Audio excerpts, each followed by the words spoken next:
that we engaged in a treasonous conspiracy. And so now we want to set the record straight. And in doing so, sound a warning. Oh no. But do you worry at all that the Trump loyalists who are installed in those key positions would find a way to punish you regardless of what the evidence reveals?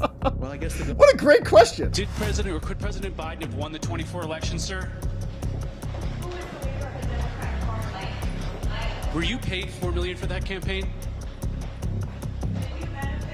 So as often is the case, we don't get a lot of answers walking down the hall. The Obama officials seemingly are freaking out. You got Susan Rice posting this on X, which is just sharing another article from the New York Times that was written by John Brennan and James Clapper, two of the biggest criminals in American history. John Brennan, of course, we know was the former CIA director, James Clapper, the DNI. They published this piece today in the New York Times, which of course is an extension of essentially the CIA and the DNI. But they are responding to President Trump. They're saying, first of all, our reports are all legitimate and so on. But we got Susan Rice sharing this too. So she was in those meetings. Okay, so was Brennan, so was Clapper, so was Comey. A lot of people were. She said that now all the Trump administration, all their ongoing lies are coming out. It's a shameless, dishonest, and defamatory scheme. Are you going to sue somebody, Susan? To distract from Epstein, Epstein, Epstein. No, the only reason you guys want to talk about Epstein, Epstein, Epstein, the only reason by like guys like Ron Wyden are all suddenly hyperventilating about it is because they need a shiny object to distract them from the coup that you guys orchestrated. And so they are going to, right, Trump is right about when he calls it the Epstein hoax, it's like the Democrats are trying to turn it into something to distract from their devastating crimes and, you know, digging out an old case and trying to create a new scandal there when we really want some records. But the point is, this was criminality and they should face indictments for this. And so they're writing articles and they're hitting the media. They're doing a PR response to this. And we're going to watch this clip of John Brennan. This is the former CIA director, one of the worst people ever. And we'll see what you think about it, because some people think he looks very nervous out there. Other people think he does not look nervous at all, that this is all just going to go away because he knows he's not going to get prosecuted. And if he does, judges aren't going to allow the case to go forward. They'll find some basis for dismissal. And then it does go to trial and he does get a jury. It's going to be a DC jury and he's going to be, you know, acquitted in hindsight anyways. So there's a lot we'll go through, but here is just a summation of the article. It's actually not that long, but we don't need to read much of it. I'll just show you what they're explaining. Tulsi Gabbard says that we engaged in a treasonous conspiracy. And so now we want to set the record straight. And in doing so, sound a warning. Oh no. Susan Rice is also sending a warning. Apparently, if we call Susan Rice a treasonous conspirator, which we are doing right now, then she is going to file a lawsuit against somebody. We'll see if that happens or not. In making those allegations, they seek to write history. We want to set the record straight and sound a warning, like what's going to happen. Are they going to bomb something or take down some towers or something? Let's recap. The Trump administration's claims focus on the intelligence community findings. The assessment found the Russians had a clear preference and blah, blah, blah. We saw that. It was made up and it was terrible. Some external critiques have noted that parts of the investigation could have been handled better. Multiple thorough reviews showed it was great. Look, the most noteworthy was by the Senate Select Committee on Intelligence that had fake reports. Here is John Brennan, the CIA director. Let me know what you think. Do you think this guy's nervous or do you think he sounds calm as a cucumber? The director of CIA and the director of national intelligence make referrals to the Department of Justice. I think the Department of Justice has to do something to respond to it. So putting together an internal strike force, whatever, to take a look at this information is certainly, I think, understandable. But also, I'd like to think that professionals in the Department of Justice will dismiss any of these referrals because they're baseless. They really are. So again, I stand ready to continue to talk about the assessment and what we did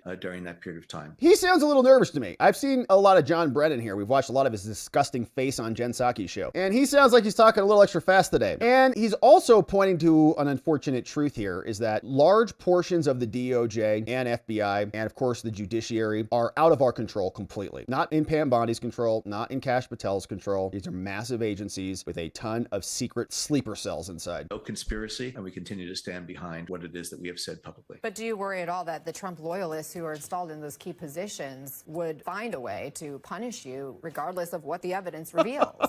Well, I guess What a great question. what they were going to do, Anna. I just feel as though what we did was right. It was legitimate. It was based on our authorities and responsibilities. We would have been derelict if we didn't do these things. So again, I just like to think that, again, professionals in the Department of Justice and FBI and other places are not going to carry on this, what I think is an absurd effort to try to denigrate the work of intelligence professionals as well as the former leaders. All right, so you see, yeah, he looks a little nervous to me. I think we could listen to another minute or two, but I think we got the gist of it. He is hitting the media, I think, to create a counter narrative, and they're going to have complicity from the media. Most of the people in the media don't even want to talk about this. It's not being covered on a lot of mainstream platforms, and that's because they were complicit in the conspiracy. Now, Hans Monkey wrote a great book about all of this. If you're looking for a book to read, I just got a hard copy. I'm digging into it, but he wrote a book called Swift Boating America. It's a hard copy book, and it is very thorough and extensive. But he said this, CrowdStrike and these companies, it isn't an IT firm. It's a Democrat Party protection racket. And it got caught running interference for Hillary while cosplaying as cybersecurity experts. He says it's time to burn it all down and salt the earth. And there's a whole apparatus, and they walked us through that right in this email, which was the big one. Say something like a critical infrastructure threat. Just make it up and blame the Russians and wreck global foreign policy for the rest of the planet for the foreseeable future while you're at it. Now, the cover-up obviously was continued. The guys like John Brennan, they did this in 2016. They did it again in 2020 to give Joe Biden this time 51 intelligence people. They gave Hillary Clinton, what was it, 17? 17 intelligence. They gave her that stupid talking point that she used. And they gave Joe Biden the 51 intelligence experts, stupid talking point. And they just marched down the line with the same pattern. It was almost the same exact scam. And then they did it again. And now we saw they installed Biden in there, and now all of his people don't want to talk about it. This other dude is pleading the fifth in the hallway. Why did a Parkinson's expert visit the White House 8 times in 8 months?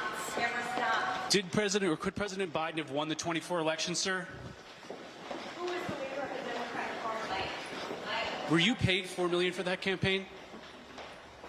Did you benefit off of So as often is the case, we don't get a lot of answers walking down the hall. No, we do not. I think Chad Pergram got a pat on the back yesterday or the day before. And a hello, how are you? That was about it. Miranda, I know you're still with us, so we'll see how this goes here and see whether or not it leads to anything. All right, so they're staying quiet about the whole thing. This is now getting their attention, and it feels like they're circling the wagons a bit so that they can start to create their defense, and the media will be complicit, but we know what they did, and so all of their guest appearances on MSNBC's crap shows, we'll be following them and calling them out, making sure the truth is revealed.